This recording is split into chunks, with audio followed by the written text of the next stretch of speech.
Movie की शुरुआत में हम एक छोटे बच्चे फिलिन को देखते हैं जो कि अपने बड़े से टीवी पर गेम खेल रहा था। हम देखते हैं कि उसके माता पिता उसकी छोटी बहन सोफी के साथ बाहर जा रहे थे, उसे अपनी बड़ी बहन एना के साथ छोड़कर। बाहर जाते हुए उसके पेरेंट्स एक स्मार्ट लॉक से घर को लॉक कर देते हैं। उनके बाहर जाते ही हम किसी एंटिटी को घर के बाहर देखते हैं। तभी अचानक से घर की लाइट चली जाती है और घर के सारे लॉक अनलॉक हो जाते हैं। फिलिन घबराते हुए बाहर से सारे गेट्स को बंद करके ऊपर अपनी बहन के कमरे की ओर बढ़ता है, क्योंकि उसकी बहन के कमरे से बहुत अजीब सी आवाजें आ रही थी। अचानक से दरवाजा खुलते ही उसकी बहन एक अजीब से रूप में उसके सामने आ जाती है। फिलिन कंफ्यूज होने के साथ साथ बहुत डरा हुआ था, क्योंकि एना के नाक से खून आ रहा था और वो ऐसे लग रहा था जैसे किसी चीज से बहुत ज्यादा डरी हुई थी। एना चाकू लिए फिलिन का मुंह खुलवा के उसके मुंह में कुछ ढूंढती है, लेकिन एना को कुछ नहीं मिलता। अब वो फिलिन को लिए हुए कार में बिठा के उस घर से निकलती है। फिलिन को वहाँ पे घर में किसी के होने का एहसास होता है। अब वो दोनों भाई बहन कार में बैठ के वहाँ से निकलते हैं और एना को अभी भी लग रहा था कि जैसे वो क्रिएचर उनके पीछे है। उनकी कार एक डैम पर खराब हो जाती है और एना अपने भाई फिलिन को लेट के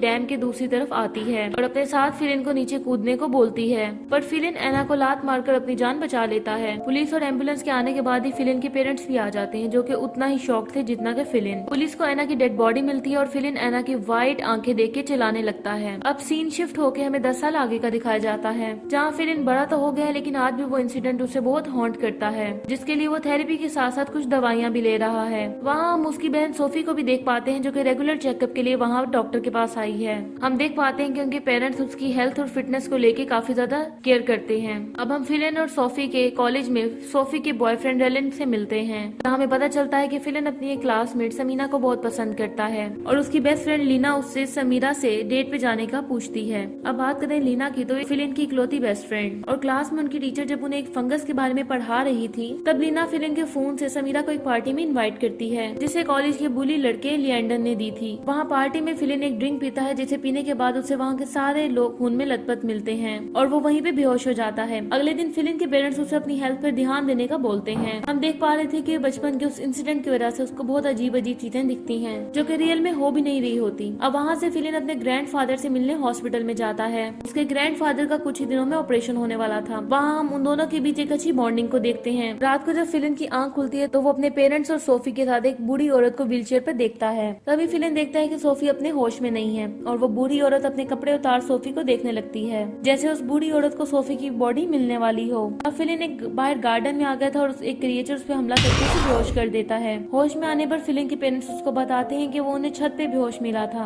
और फिलिन को भी लगता है जो सब उसने देखा वो सब उसकी कल्पना थी। अगले दिन फिलिन लेना के साथ कॉलेज में सोफी और उसके बॉयफ्रेंड के बीच झगड़े को नोटिस करता है, जिसमें सोफी अपने बॉयफ्रेंड से ब्रेकअप कर रही थी। अब एक्सरसाइज के दौरान सोफी की नाक से खून निकलता है और वो बेहोश होकर नीचे गिर जाती है। घर आने पर सोफी ठीक हो जाती है और उससे मिलने रेविन आता है, और लेकिन सोफी उससे मिलना नहीं चाहती। यही बात फिलिन जब रेविन को बुला के घर के अंदर आता है तो वो देखता है कि सोफी ग्लास को बिना छुए अपने हाथ में ले लेती है, और ये सब फिलिन को अपने दिमाग का फितूर लगता है। पर फिलिन इतना समझ पा रहा था कि सोफी भी 18 साल की होने वाली है और उसकी हालत भी एना जैसी ना हो जाए, इसलिए वो सोफी के लिए बहुत ज्यादा प्रोटेक्टिव हो जाता है। उसी रात फिलिन को रेविन का एक मैसेज आता है और वो उसे गैस स्टेशन पे बुलाता है। अब वो गैस स्टेशन पे रेविन का वेट करने लगता है।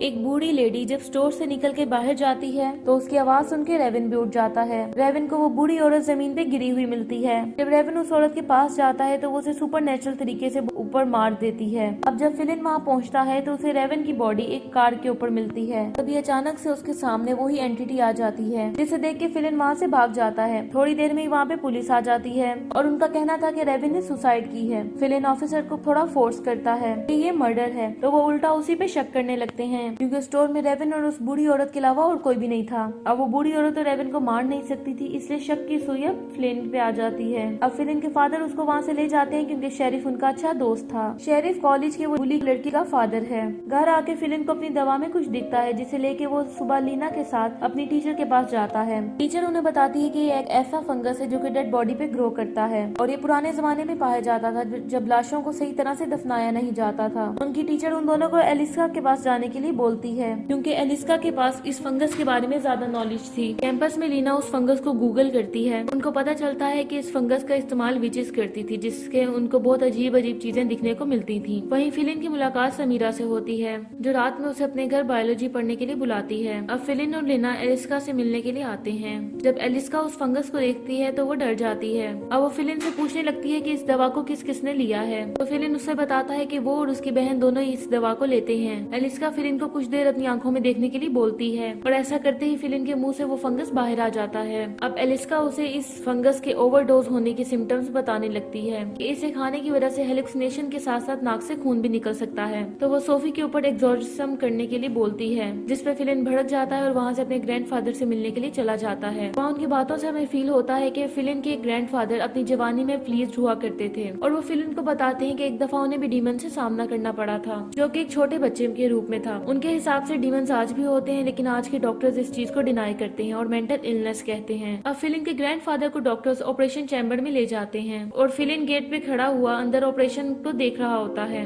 तभी उसे वही क्रिएचर अपने ग्रैंडफादर के अंदर से निकलता हुआ मिलता है। अब फिलिन गेट का शीशा तोड़ देता है। तभी वहाँ पे एक नर्स आ जाती है और फिलिन को एहसास होता है कि ये सब उसका एक वहम था। थोड़ी देर में डॉक्टर्स उसे बताते हैं कि ऑपरेशन सक्सेसफुल रहा। अब फिलिन एलिस्का को कॉल करके अपने घर बुलाता है। जब फिलिन घर पे आता है तो वहाँ समीरा पहले से ही मौजूद थी, जो कि उसके साथ बायोलॉजी पढ़ने आई थी। फिलिन के पेरेंट्स किसी काम से बाहर जा रहे थे। थोड़ी देर में लीना भी वहाँ आ जाती है और थोड़ी देर में एलिस्का भी अपने बेटे जूडी के साथ वहाँ पहुँच जाती है। सबसे पहले वो सोफी के कमरे में पहुँचती है जहाँ सोफी सोई थी और वो उसके तकिए के नीचे कोई चीज रखती है जिससे सोफी ठीक हो जाएगी। वापस नीचे आके वो सब एक दूसरे का हाथ पकड़ के एक्सोर्सिज्म शुरू कर देते हैं और उनकी बात उस डीमन से भी होती है जो कि उन्हें जान से मारने की धमकी दे रहा था। अब एलिस्का उस डीमन को यहाँ से जाने का बोलती है, लेकिन वो उसी पे हमला कर देता है। इससे पहले वो लोग कुछ करते वहाँ फिलिन के पेरेंट्स आ जाते हैं और घर में ये सब कुछ देखते हुए गुस्सा करने लगते हैं। एलिस्का जाने से पहले फिलिन को वार्न करती है कि एक्सोर्सिज्म पूरा नहीं हुआ। इतना सब देखने के बाद फिलिन भी अपने दोस्तों के साथ घर से चला जाता है क्योंकि उसके पेरेंट्स को उस पर विश्वास नहीं था।